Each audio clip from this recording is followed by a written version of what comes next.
It is my pleasure and privilege to present to you the nearly completed Highland Hemp House. This house has been my life for about the last 6 years, renovating and adding to a neglected and inefficient mid century modern home in Bellingham, Washington, USA.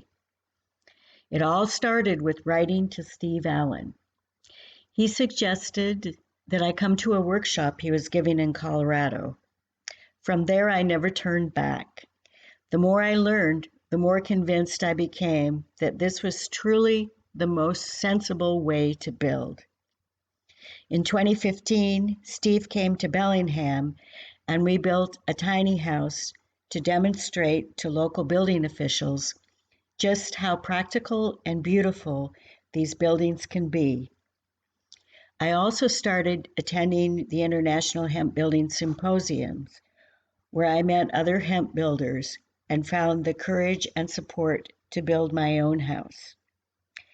And I spent time looking for existing hemp lime buildings across Europe. Though it may seem foolish to Europeans, my eyes were open to the possibilities by just seeing so many old buildings, pre-modern structures that have endured for centuries without using cement, steel, OSB, or Tyvek. This is the house I've built with a little help from my friends.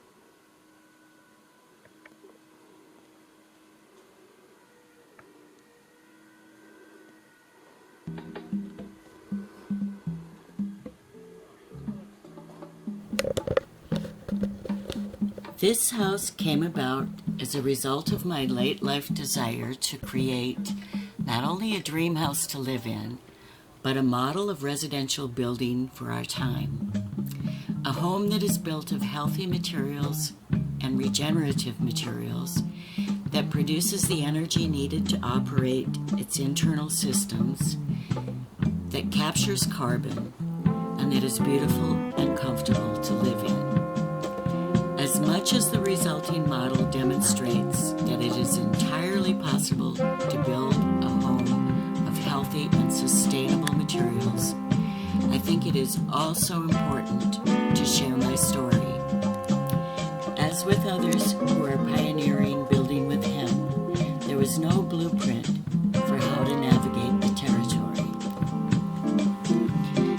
After doing the research, getting some hands-on experience, and feeling that I would have the necessary support, I had the confidence that I could succeed. My next step was to get a building permit. I live in an area of heavy seismic potential with relatively strict building codes and design expectations. It is also, however, a beautiful place where environmental awareness is high and there is commitment to changing our practices to benefit our environment. With the support and understanding of a local building official, I was able to secure a permit to build with hempcrete under a provision for alternative building materials that is written into the Washington State building codes. I do not want to suggest that this would be easy to do anywhere in the U.S. In addition to this alternative material provision, I had to finance my project without a bank loan. And I had to agree to take on any liability for the city. I accepted these conditions as an actual motivating factor, a confirmation that I was in a unique position to prove the concept and accelerate the practice. I could think of my dream house as my legacy project.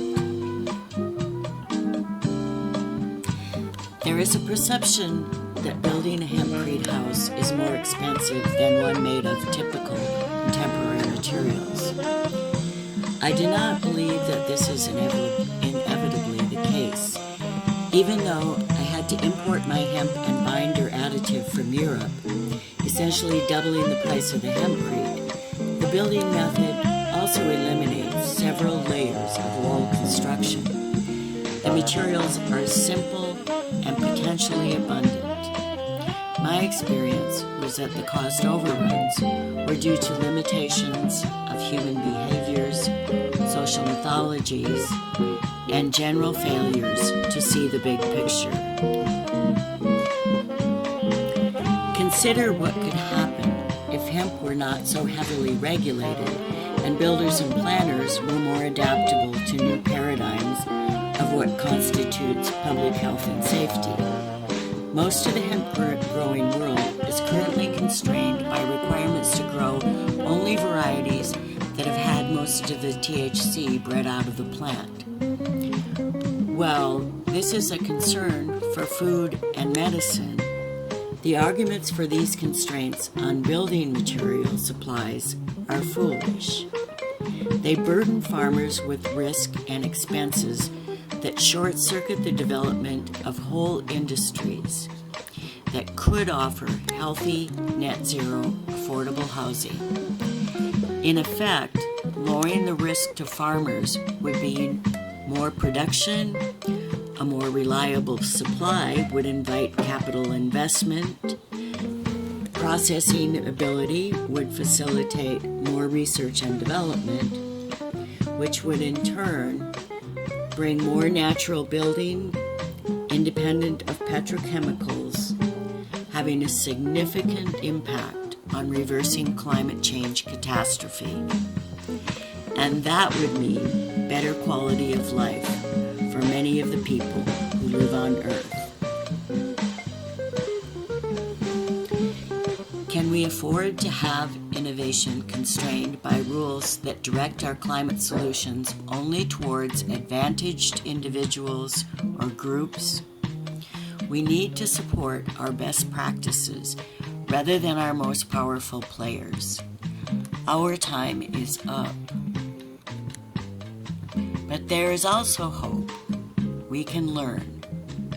In building this house, I've experienced both the disappointments of limiting self-interest and the rewards of creative collaboration. I don't believe that humans can be any happier than when they are getting together to solve problems and create something of beauty and value. Like an ensemble of musicians who listen deeply to each other, each contributing their best and responding to what is happening in the stream of becoming. The result is an achievement beyond one's singular capacity, a rewarding and joyful experience. The obstacles to building healthy, sustainable, and regenerative buildings are not material, but political, behavioral, and perceptual. We have the investment capital, the growing capacity, and the technological knowledge to provide good quality of life to everyone. We have first to overcome the fears and bad habits that limit our ability to respond. To help us, we have a plant that epitomizes abundance and versatility, and we have a great community of innovators and collaborators.